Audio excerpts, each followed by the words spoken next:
Now, Amy asked an interesting question. She saw me in the havdalah rubbing wine on my eyes and on my, how do you call this part? Temples, and on my lips, and on my loose bone, and in my pockets. So, everything that we do has a meaning to it. We're starting very soon an entire course about the mystical explanations of why we do everything in Shabbat.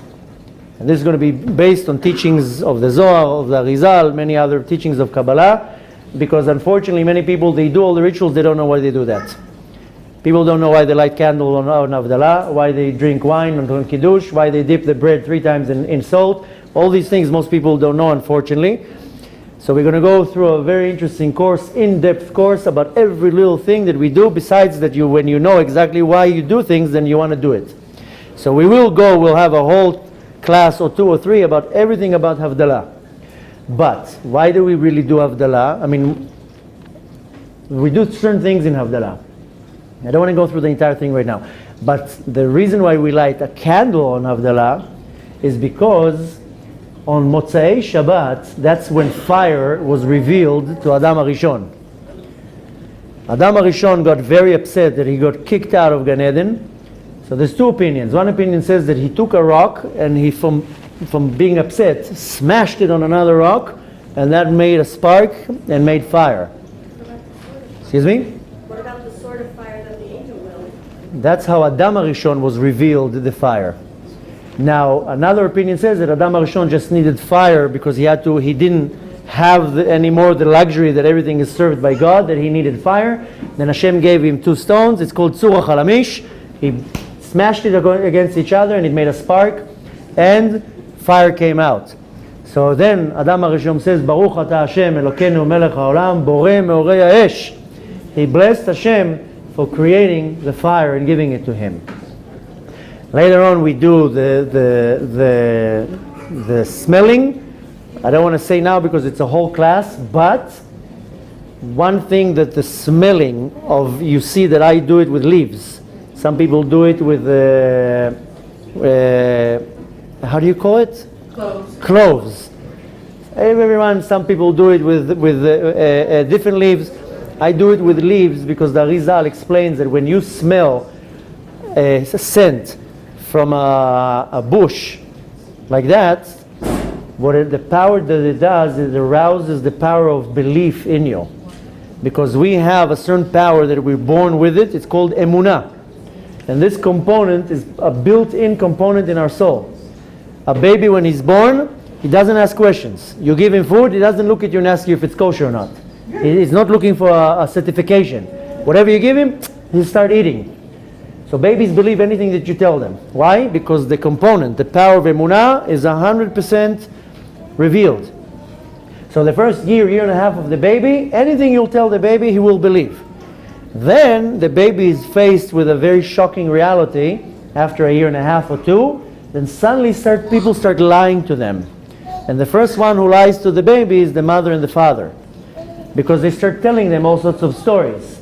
And they start telling them, if you're not going to eat your dinner, you're not going to get dessert. And a minute later they get dessert anyways, so in their baby's mind, oh, mommy's a liar. So you see that slowly from the age of 2 and 3 and 4, especially 3 to 4, kids are starting to be, they doubt everything. Why? Because they're faced with a shocking reality that people lie. And by the age that they're 7, they don't believe 50% of what you tell them because they think maybe you're a liar. And by the age of 13 and 14, they don't believe nothing you say, including in God, because the power of belief is buried into the body. And then there's many ways of doing that. We're going to talk about that in a different class. But one of the ways of pulling this power out is by smelling scent from these types of bushes. That's why you see in the Sephardi shuls, they have hadassim. How do you say hadassim in English? Myrtle? Myrtle. You see in the Sephardi shuls, they always have myrtles on Shabbat. They constantly smell it. So the power of the scent reveals this emunah. And the thing is that we all have doubts in emunah. We don't see the Kadosh Baruch Hu. So that's one of the many reasons. Now when you're asking about the wine, when I do kiddush, it comes from the word lekadesh, to sanctify it. So now I took the holiness of Shabbat, where the revelation, the godly revelation of Shabbat, comes from a completely different place. The He'ara Elokit, the godly revelation that comes down on Shabbat, there's no such a thing during the week. There are certain tzaddikim that they were able to see when Shabbat comes in by the changes of the tone in the light. We don't see that, of course, but when Shabbat comes in, the godly light that shines the entire week goes up to its source, and a new godly revelation comes down to the world, to a point that anyone who keeps Shabbat, it basically gets grabbed on Shabbat and the light elevates them, because we know that on Shabbat there's a concept that is called Aliyat HaOlamot. All the worlds go up, they ascend. So if I keep Shabbat, then I go up with this light of Shabbat. If Chas v'Shalom I don't keep Shabbat, I stay below. Now when I became religious and they told me when you're not allowed to keep Shabbat, it's called in Hebrew Lechalel Shabbat. Now Lechalel in Hebrew is to take a flute and to go, that's Lechalel. Because the flute is called Khalil. Why? Because it's Chalul. It's empty inside. So Lechalel is to take a flute and to start blowing the flute. So I didn't understand. Lechalel Shabbat? Well, I don't understand the word here. And then I found out that on Shabbat what happens, during the week, there's a connection between the world above and the world below. If you read in the book of Bereshit, it says that Hashem separated between the waters from above and the waters from below. Now what happens is that on Shabbat, the worlds go above. This is called Aliyat HaOlamot. The worlds go to a higher level. Now, in between the land, what's called Olam HaAsiyah, becomes a gap. A gap in Hebrew is Halal.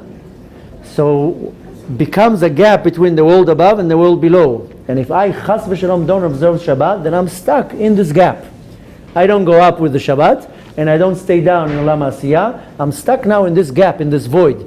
That's why it's called Chilul Shabbat, because I'm taking the Shabbat and I'm putting it in the gap. So, if I observe Shabbat, then I grab Shabbat and I get elevated with it.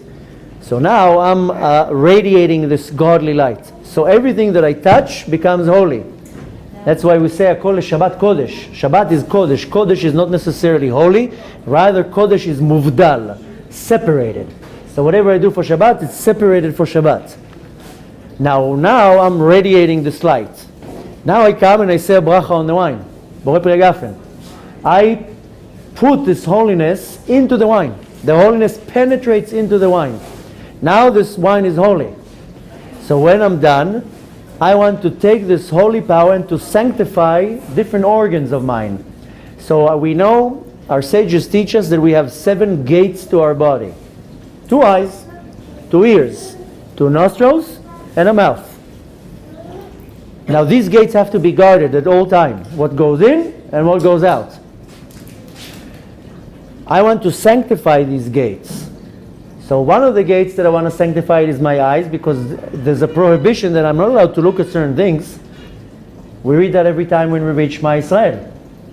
So we cover the eyes with the wine to sanctify the gate of the eye, that I'm not going to be failing, chas v'shalom, in looking at the wrong things, and what I see is always only going to be holy.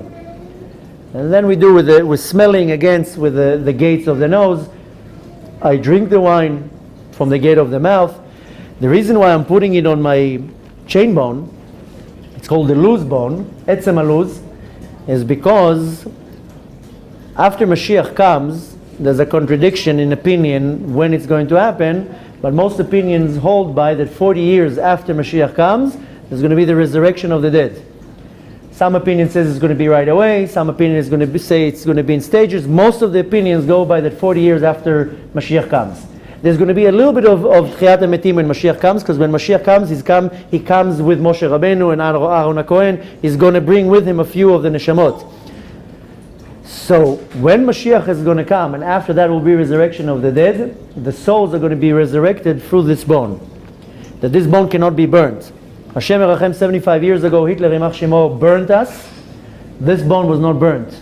If you go to the concentration camps, they found the bones. That was the only thing that could not have been burnt.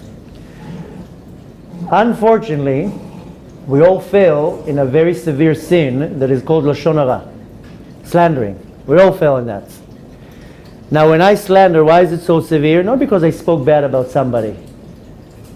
because every time I say Lashon Hara, I scrape a piece of this bone. Like you take a knife and you scrape a little piece of it. To a point, that's why it says, our sages say, some people, they're not going to get up, they're not going to be resurrected. And it gives a list of all the people who you do certain things that you will not be resurrected in the resurrection of the dead.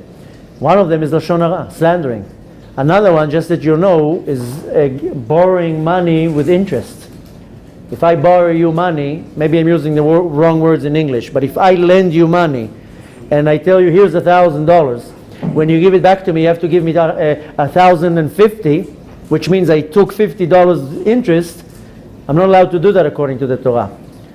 So a person who lends with interest, malveh beribit, lo kam betchiat hametim, it doesn't get up in resurrection of the dead. There's a whole list of things. So, but the one that has to do mostly with us is Lashon Hara. Now, unfortunately, I'm human, and all day long we say Lashon Hara.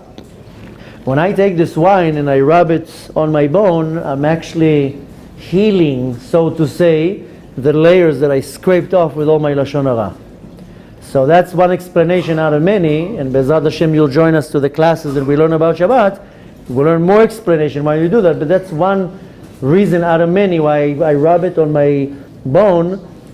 I want to have a place in the resurrection of the dead. And I want to be able to refine and to fix the bone that I'm scraping with all my Lashon Hara, because I don't know what I said this week. Lashon Hara is a very severe sin, and it's very hard not to say that. It's almost impossible not to say that. And then, of course, there's what's called avak Lashon Hara, the dust of Lashon Hara, just by saying something. And our sages of Kabbalah say there's also Lashon Hara in your thoughts. So I can think something about somebody. That's in a very, very refined way. So that's one of the many reasons why we rub the wine on our chain bone.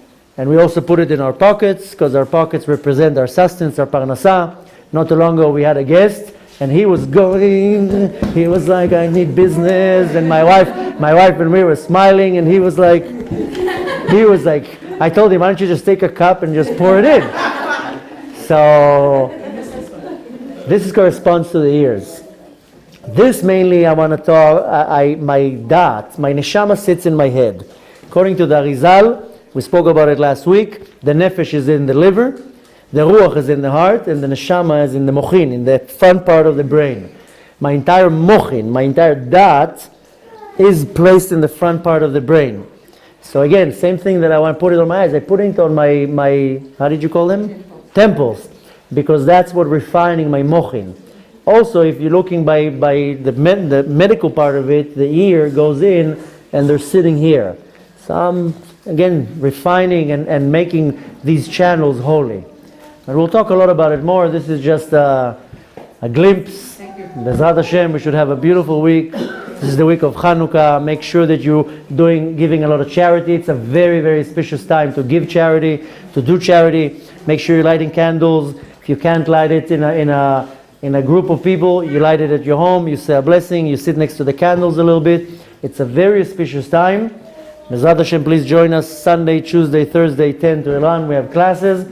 And Be'ezrat Hashem should have a beautiful, beautiful, blessed week. Chag Sameach. And again, thank you for coming and joining us.